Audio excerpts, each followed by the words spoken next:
కాళ్ళు నొప్పులు ఎక్కువైనాయి అని జిమ్ మొదలుపెట్టానురా బాబు! జిమ్ మొదలుపెట్టిన కాడి నుంచి కాళ్ళు నొప్పులు ఎక్కువైనాయి అని చెప్తూ ఉంటారండి. దాంట్లో మెయిన్ రీజన్స్ ఏంటంటే స్క్వాట్స్ చేసేటప్పుడు, డెడ్ లిఫ్ట్ చేసేటప్పుడు సరిగ్గా పొజిషనింగ్‌ను, ట్రైనింగ్ లేకపోవటంతో మసిల్ స్ట్రెంగ్త్ లేకోకుండా ఎక్కువ వెయిట్స్ ఎత్తేదలకి తొందరగా మోకాళ్ళ నొప్పులు ఎక్కువొస్తాయండి. దీంతో ట్విస్టింగ్ ఇంజ్యూరీస్ కూడా అయినాయి అంటే మెనిస్కస్, కార్టిలేజ్ ఇంజ్యూరీస్ కూడా ఎక్కువవుతాయి.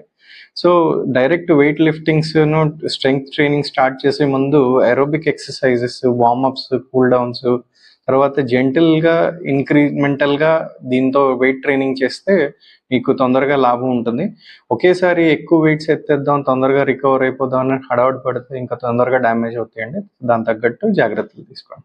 నేను doctor Pavan Kumar Ravi, orthopaedic surgeon at Pragyan orthopaedic centre, Vijayawada.